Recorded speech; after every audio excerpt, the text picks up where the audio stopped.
Hi, I'm Katie Jones, and welcome to the High Note Podcast.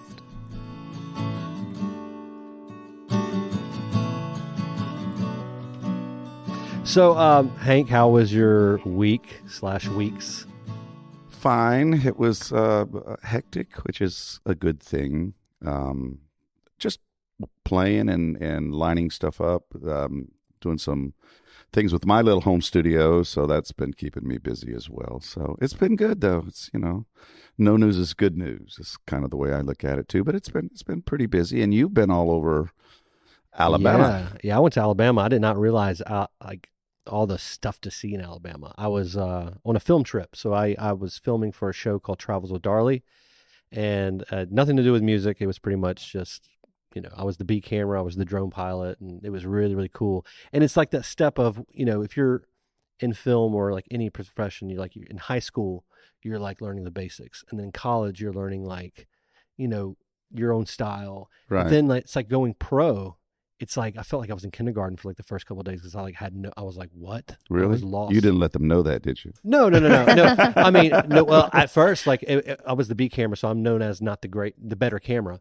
But man, I've learned so much, and I brought so much back home, and it was so cool. And Alabama's full of history, civil rights. Nat King Cole, we just drove, and it was like, oh, there's Nat King Cole's house, and I was like, what? I didn't know he was from Alabama. Montgomery, had no idea. Huh?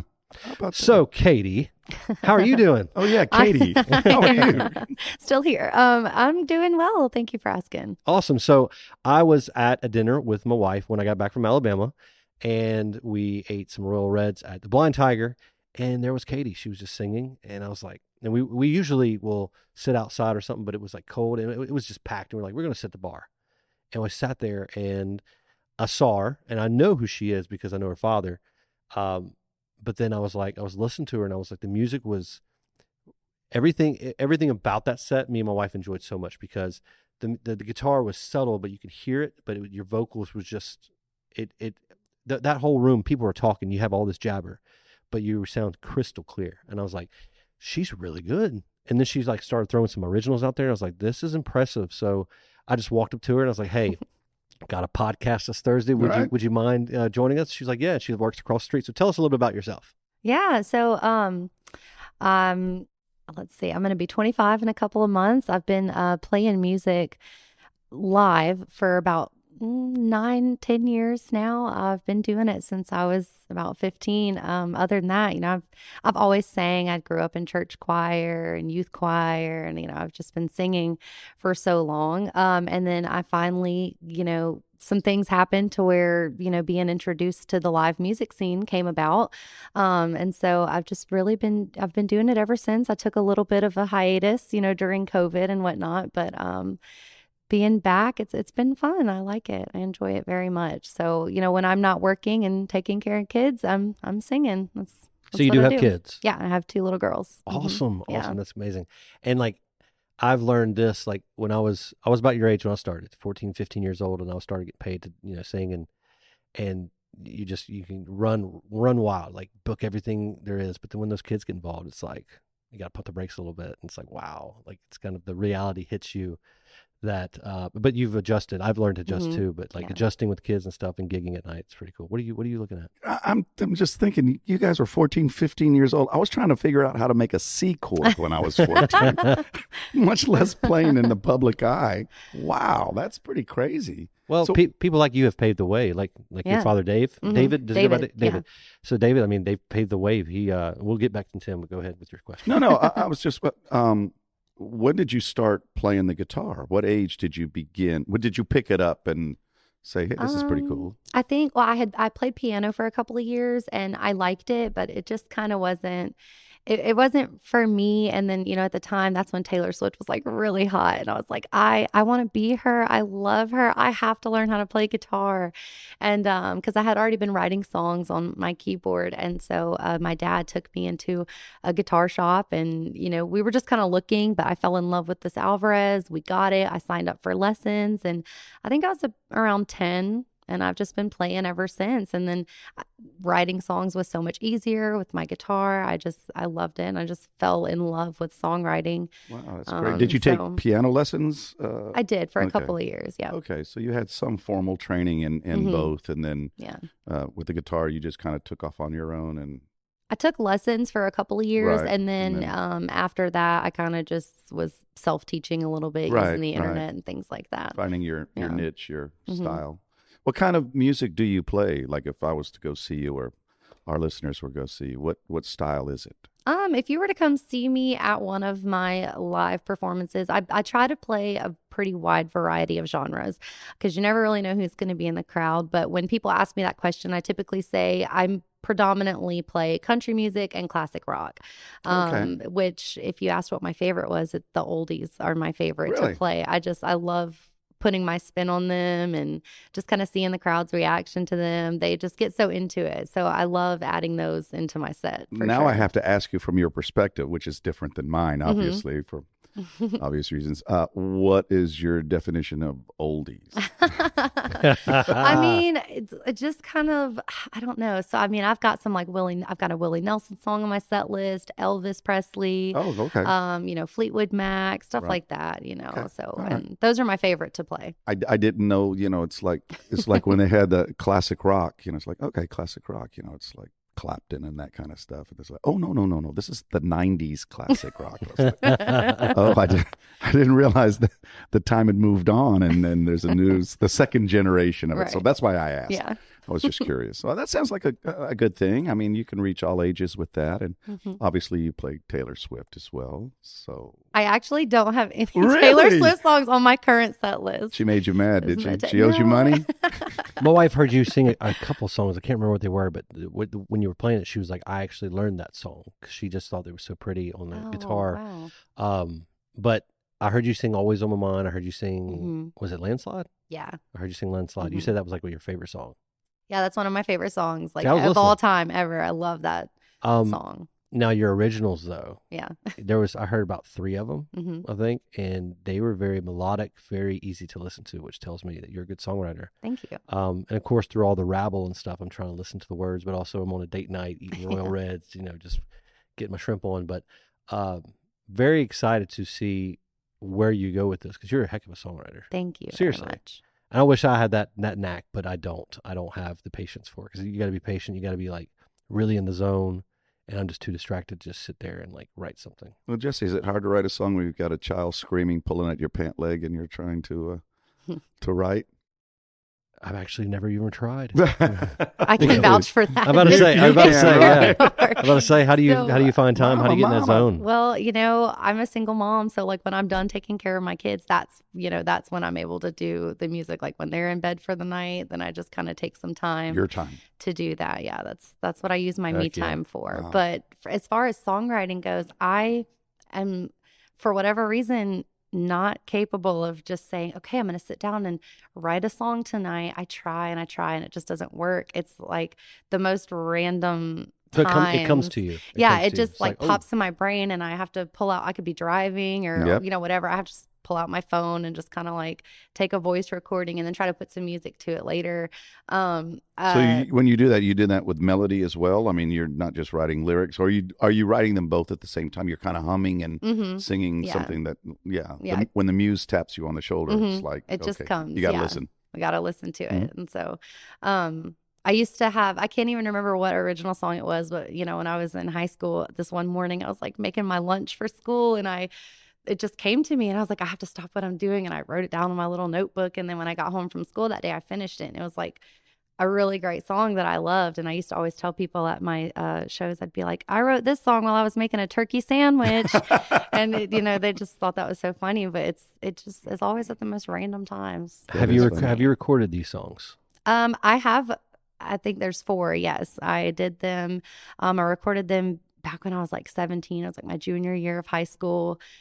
Did that during the summer. So there are a few. They're on Spotify. There you go. I was going to say, any aspirations to do a CD type thing? I don't know. What do you call it? A CD, an album, a project? Well, I mean, what's the proper I'm a term? 90s kid, so I still think like, are you going to lay down a CD? Like, are you going to lay it on a track? Or Yeah. But now it's pretty much like, are you going to lay it?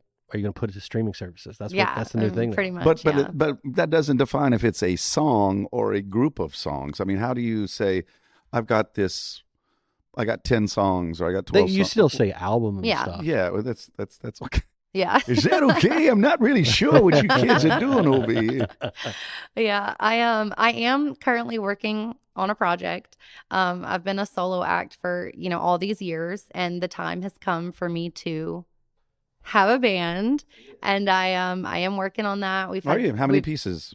Let's see, there's 5 of us. Oh. Did I just miscount? I No, don't there's know. Nobody knows but you, see, in the band. Wait, So hold you're on, fine. wait. I'm like, am I bad at math? Let's see, Dustin Ross and Adam Cook and Jagger Battier and Thomas Leos and me. So yeah, 5. Okay, So, good. 5. Yeah. so there's 5 of us. how did y'all connect? See, I saw this on her social media. Okay, so this is a funny story, and I'm going to tell him myself. Thomas Leos he was my guitar teacher. So I've known him all these years. He's watched me grow up through my music and through life, and we've always kept in contact. And so I was playing one night at the Boho Biloxi Social House, and I met this woman, and just talking to her on my break. She was just like really, really into my set. She was singing along with all the songs, and on my break, I was like, hey, I just wanted to like say hey, and thank you for being so into my music. And I can't really say everything, but she was like, yeah, I'm so-and-so, and I work here, and we have this big event that, comes around every year. Would you like to play at it in April? And I was like, oh my gosh, yeah. And she was like, do you have a band? And I was like, yes, I have a band. There you go. And in the back of my head, I was like, oh, what did I just do? She was like, great, I'm going to get with you. And as soon as I left that gig, I called Thomas, and I was like, we got to get a band like right now. We've only got a few months. We've got to get it together. Well, when opportunity opens, you got to jump That's on it right. and deal with the. I commend you for that. That's awesome. That's very confident. Yeah, I got a band. We're great.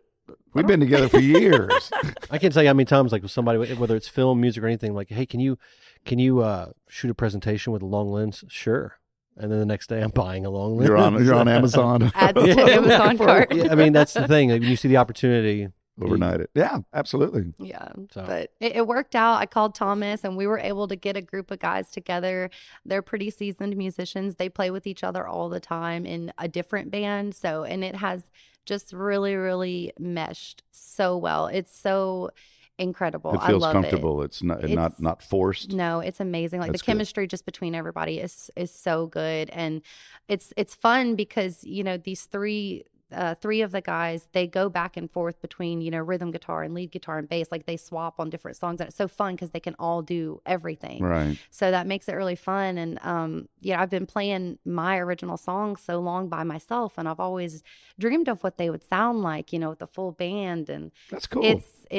I tear up every week when we practice because I'm like, I've always imagined what they would sound like, and you guys are bringing my dream to life, and that's nice. They make me sound so good, and I love it. So is it pretty much what you do as a solo artist within a band context, or have you expanded in doing other songs or styles, or I say styles, but I think genres? I definitely think my spectrum has broadened a little bit because they're used to a very different genre. They're used to a different kind of music, which is fun because they play a lot of like metal music and rock and they're great at it. So I was showing them a song that I just wrote the other day, and the song we were piddling around with before, the guitar was like still very distorted, and I guess they forgot to turn it off, and they were kind of like laying some licks down while I was showing them this new song, and I was like, wait, I love that. I would have never thought.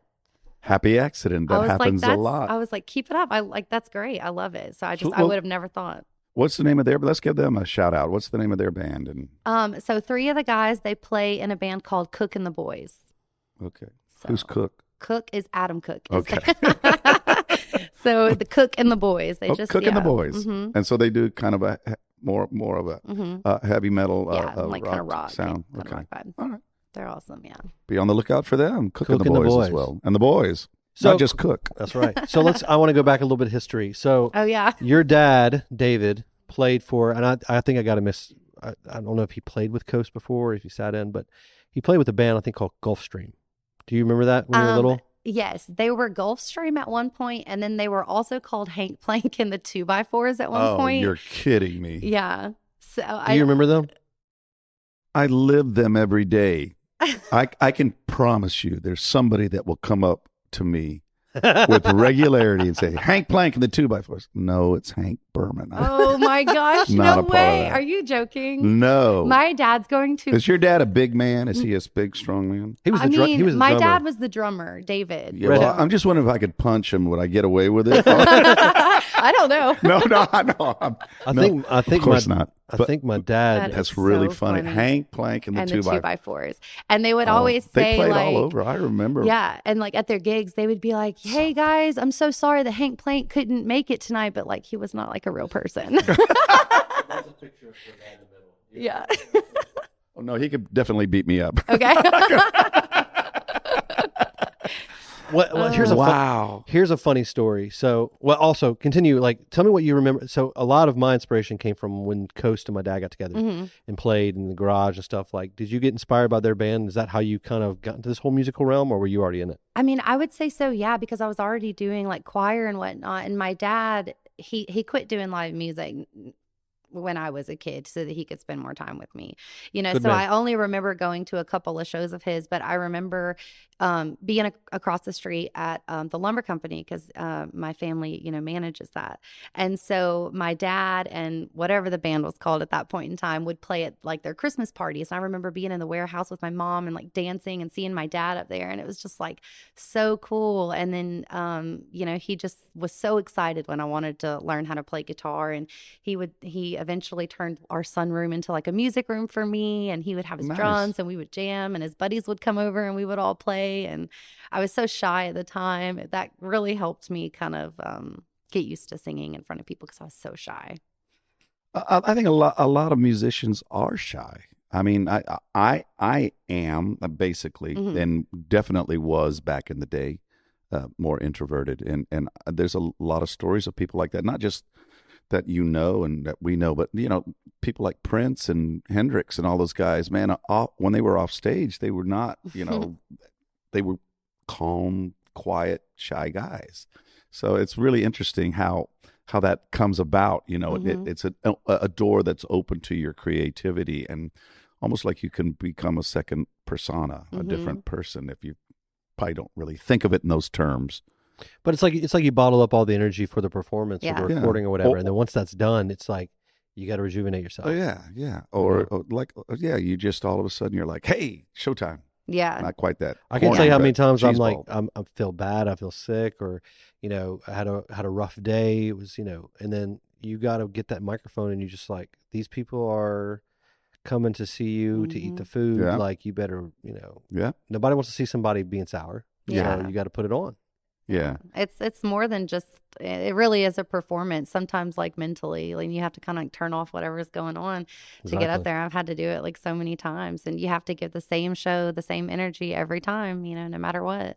Yeah. I absolutely. I totally agree with that. It's there was a story. In fact, we had Scott Henson on the first show. Wasn't Scott He was our first he was our podcast. Oh, nice. I saw him recently too. And I've connected with him now. Good. And Cool. Scott and his wife Susan, great girl. She anyway, this has to do with the Beau Rivage, has to do with Rodney Dangerfield. Hey, how you doing? You know, Rodney Dangerfield. No respect. Hey, No never, respect no at all. respect. Do you know who Rodney Dangerfield is? No, I Yeah, don't. he was a comedian, okay. old school guy. He was, you know, the one-liners type thing on the Oh, old variety gotcha. shows and the old Johnny Carson shows. But anyway, so he was in Caddyshack. That's a movie that some people can relate to, for one way or the other.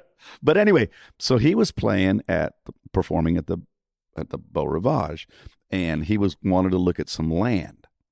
So Susan Kane, being in realty, she and Scott, of course, Scott wanted to go because he liked Rodney Dangerfield. So took them to look at different properties. But when Rodney and his wife came down the elevator, he could barely walk. This guy was like, like, oh my gosh, how's he going to do a show tonight? And, just didn't ask him, but something seriously wrong with him. You could just tell he was pale. And so they ride around and they talk and they see things. So he gave him tickets to the show. Bottom line is that show, the light come on, he hits it, he comes out, hey, how you doing, everybody? You'd never know it was the same guy. Wow. So rising to the occasion is what the point of that story is. That's interesting. It's That's very interesting. interesting. It's like those guys that are just, or the ones, the old Star is Born type thing. The guy's loaded and he's just sitting there. Yeah, I go play, and I'm, hey, they come to life. It's kind of cliche in a way, but it's true. So, Katie, tell me, where's your, and you don't have to, I mean, if you don't want to cause bad blood from anywhere else, but where's your favorite place to play at on the Gulf Coast or anywhere for that matter? Man. You don't have to answer it. I don't know. We know they're all favorites. I love them all. I do. I love all my venues so much. I have thoroughly enjoyed the Lady May recently. It's a pretty new, not so much a new venue to me because I used to play there when it was the Shrimp Factory or whatever. I played there. My first gig was Al Fresco's. Really? It used to be Al Fresco's. Wow, that's crazy. That's where we ate down the street. Yeah. That's where we ate. Wow. Yeah. I love that place. And I just enjoy that venue because the crowd is just, it's really, really good. They go there to see live music. Oh, that's cool. And then another venue I really love is the Julep Room, just because the history there is so incredible. You haven't? I've never been there. I used to play there. No way. So there's a girl from Van Cleef. She's really big now. Ellie Dewey. Do you ever heard of her? Mm-mm. So she's from Van Cleef. And now, so you never heard of Ellie Dewey? So I have to look her up. So you look her up. But she's got her average Spotify listening right now is 23 million people a month. What? It's nuts. But she's huge in Europe. She sings with there's this DJ named Zed. She's done music with him. I mean, I'll show it to you.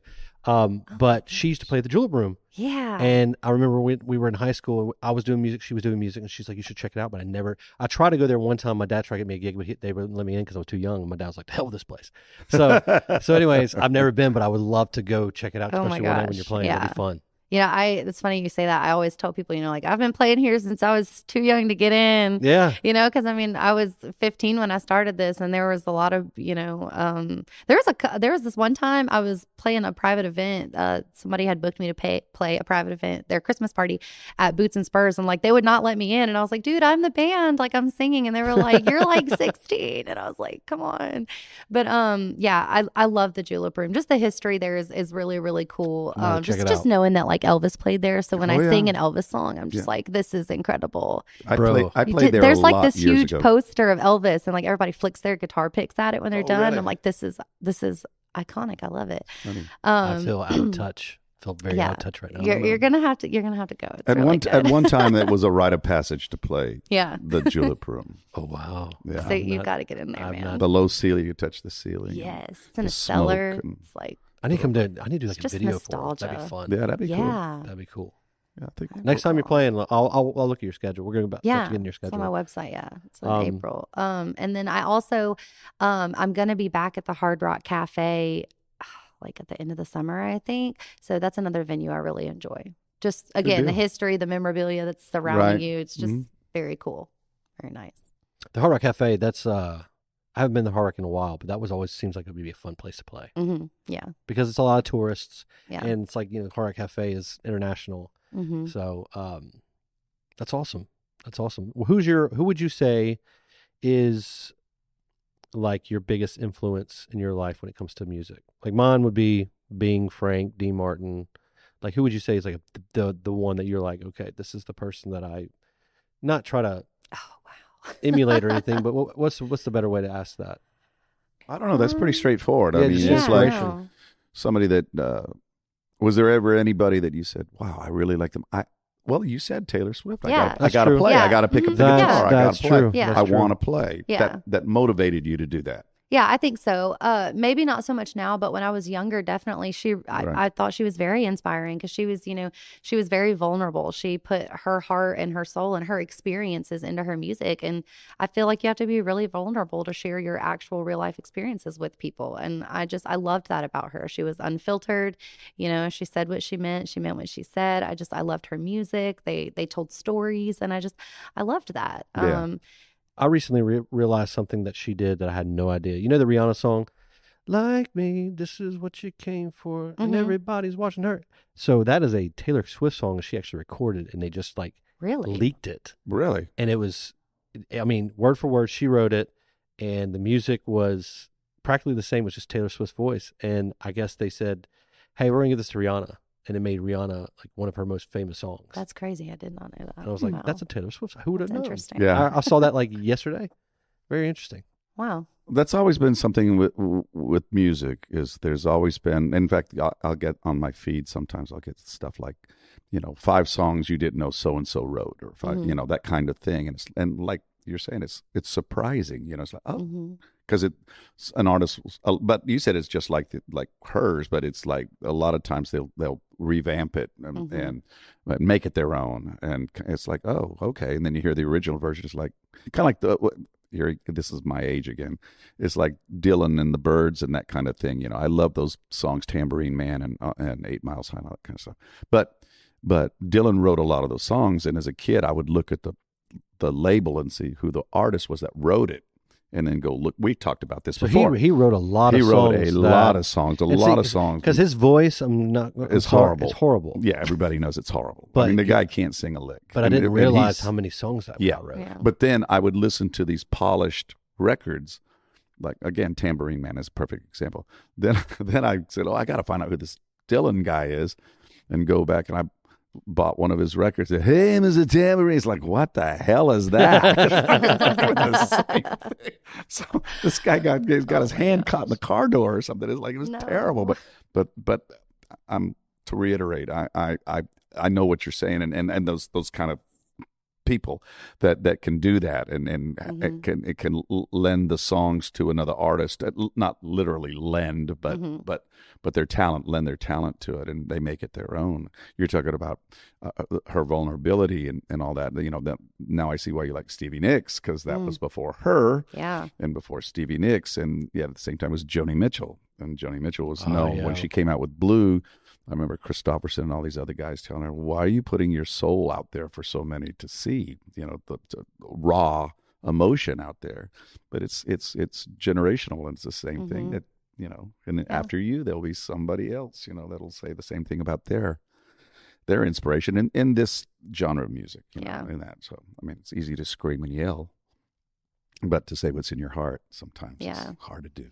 Yeah. Especially writing music like you're doing Yeah. that. That's Should I let them know this? Or Yeah, I think for me, like inspiration wise, it's never really like not like genre specific or Right. lyrically. It's about the songwriting because Right. when I started playing guitar like right around the time that my parents were getting divorced, and it was a hard time for me. And Sure. like I think the first song I ever wrote was about how I was feeling about that situation, and when it was like after that, I was like I'm a songwriter. Like it was like therapeutic. It was like taking everything inside and putting it all together. And even if you aren't feeling beautiful things, Right. taking something that may not feel beautiful and turning it into something that, I think is beautiful and Sure. sharing it with people, and that vulnerability, it's like taking it out and, putting it out and saying, like, Wow. this is how I feel. And it's like, I try, with my music, it's the songs that I write, everybody will ask me, like, did that really happen? Or, Yeah. is this like, did you just write that? And for me, I mean, I would say all of my songs are pretty much from experience, like not maybe to a T, but, Well, the gist of it. Yeah. I mean, I take Artistic license. what I'm feeling and, what I go through. I put it out there, and, if people like it, maybe somebody can relate to it. And, yeah, sure. it's an incredible feeling when I wrote a song. Okay. I was a very young mother. I was a teen mom, and I wrote a song about, becoming a mom. It's called Two Little Pink Lines. And the people that tear up when they hear that song, it's like incredible. Like Wow. just the people that come up to me and say like, oh, that song made me cry. Like that's exactly how I feel about my children. Like it's an incredible feeling when people come up to you after a show and they say, I love that song that you wrote. I can relate to that. Yeah. I've been through that. I have felt that way. It's like, is it's that awesome. on Spotify? no, that one's not. That's Did not your it. mother and father ever hear that song that you wrote? Did you play it for them, or was that too personal for you to let them hear? I'm pretty sure I did play it for them. Yeah. And they were impressed, they liked it. And Yeah. I'm that sure they felt did. good to, But at the same time, it's like, Probably like, that's ooh. us. That's Yeah. us. You know? Yeah. Yeah. Well, that was probably the deepest thing we've had on this whole series. That's why I can tell you're definitely Yeah. a songwriter.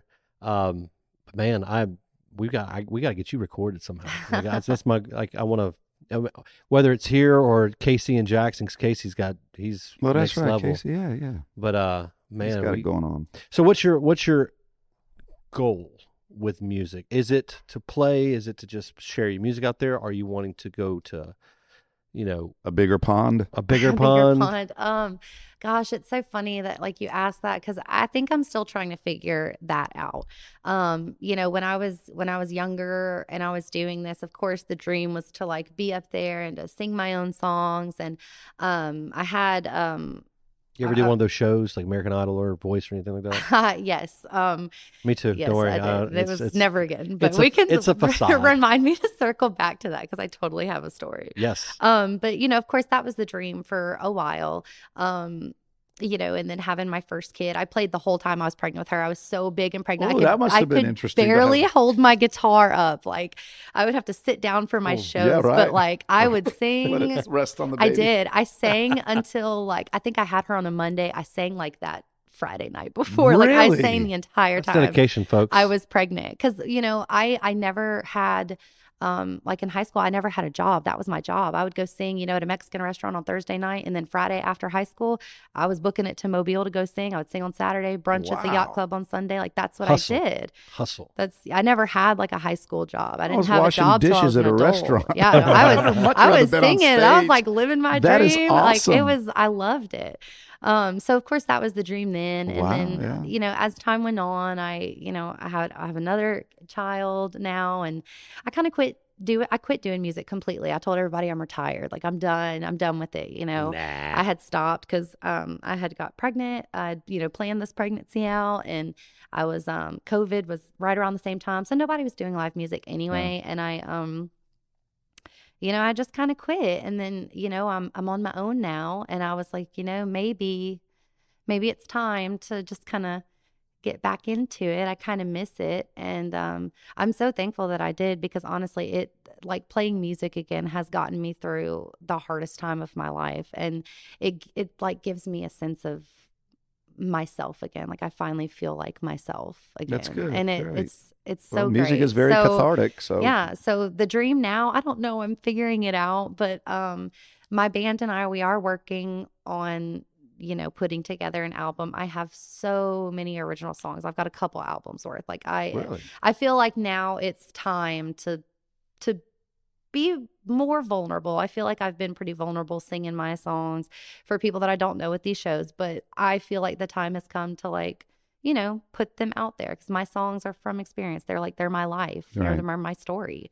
So I feel like it's time to kind of put them out there. So that is, aside from the big event I mentioned that my band and I are working on, Right. putting together a 10-song album is in the works. Good. And so Good for you. Well, we're working on that. Let us know. You'll have to come back and let us know when it's close to For finished. real. And that kind of Now, are y'all recording anywhere right now? Or are you gonna do it at home, or do you have a studio? No, we have not picked a studio yet. We're in the very like beginning stages of it, because right now we're kind of like working to get to this event, and then after the event it's like, okay, crunch time, trying to figure out which songs I'm going to put on this album and in what order, because I want it to be very cohesive and I want it to tell like a story. Well, if you need a studio, here's one right here. Okay. But also, we know a guy in Jackson Yeah. who Yeah. I will recommend, because I've heard the stuff that comes out of Mhm. there. So, anyways, when y'all get to that point and you're like, Yeah. hey, let's try some out, we can work on some things. That'd be fun. Yeah, I would for love to do that, sure. because I want to work in some more recording in this studio, and then Yeah. also having the support of Casey and Jackson,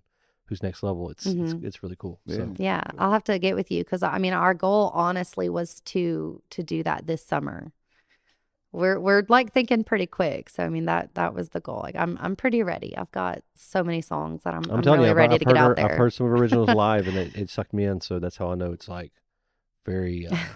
It's good. It's good Thank stuff. you. Are these going to be songs that you've already written Hmm. up to this point? Okay, so Yes. so you know them inside and out, having Mhm. performed them, and Yeah, they're for alive in sure. your mind. Okay. Yeah, all of the songs that are going to be on this first album are going to be songs that I've written solo, written by myself, and Well, already done. That's good for your fans too, because that way that they know the songs. They're like, Mm-hmm. oh, that's my favorite one that she does, that she wrote, or whatever, that type thing. And to have it, oh, I can take it home with me. Yeah.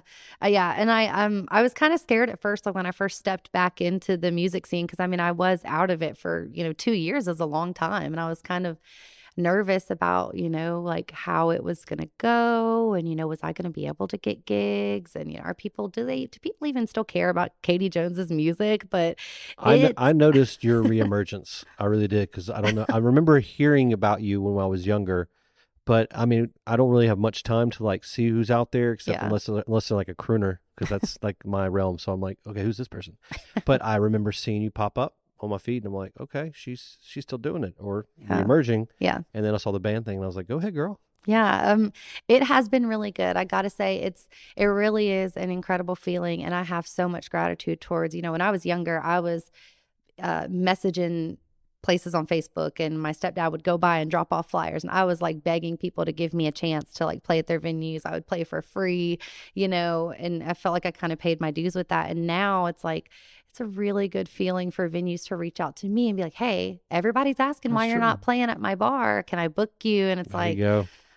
it's like, wow, that's such a good, it's just a really, really great feeling. It's and, a sense of accomplishment as it well, is. that you've reached that point where people are interested and want to hear you. Yeah. That's great. And it also feels really, really good when there's these people who will, come and see me sporadically, whether it be like old friends or even like people who I've met that along the way that, like my Facebook page, and they just come back to hear me later on, and they say, hey, can you play this song? Can you play that song? And they're originals, for people to request my originals. It's an incredible feeling, because when you play a song, you don't know if anybody's going to like it. But for people to come back and say like, hey, can you sing Colt 45? Can you please sing Addiction? And I'm like, yes, of course.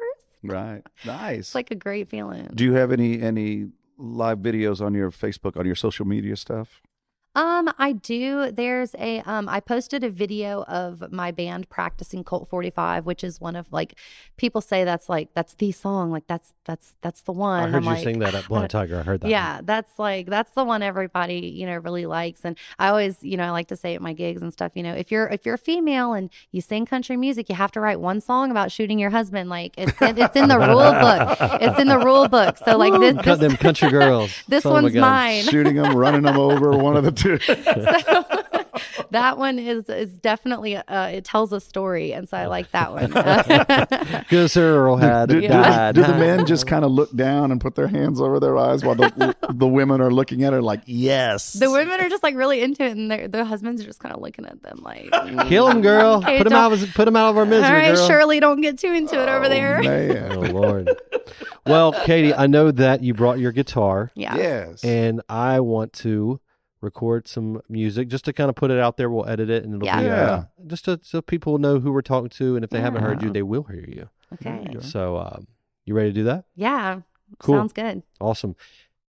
All right, guys. So this song is a song that I wrote a couple of years ago. It's very raw and it's very vulnerable. So I hope that you guys enjoy it, and I hope that, maybe you can relate as well.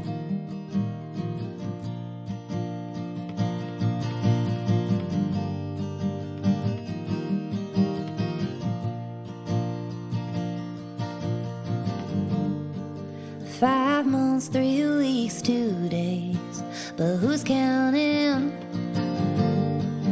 Can't remember the last time I thought about it, nor the last tear I cried, last time you crossed my mind.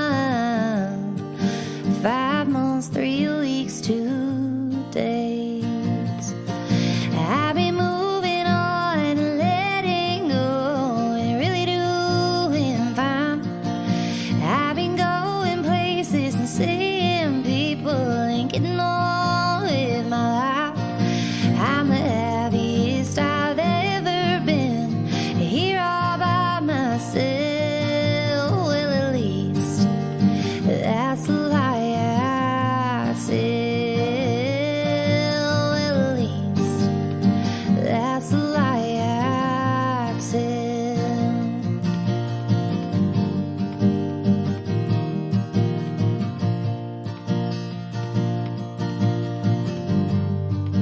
I've been having the time of my life, all this freedom.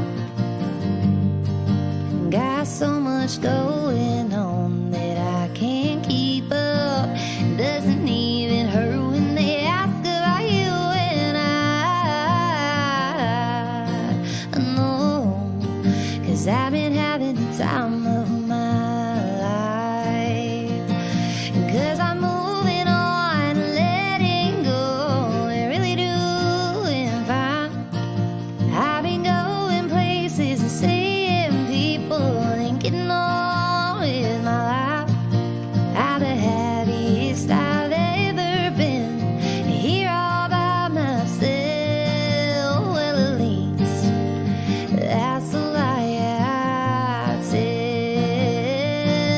Well, at least that's a lie I tell.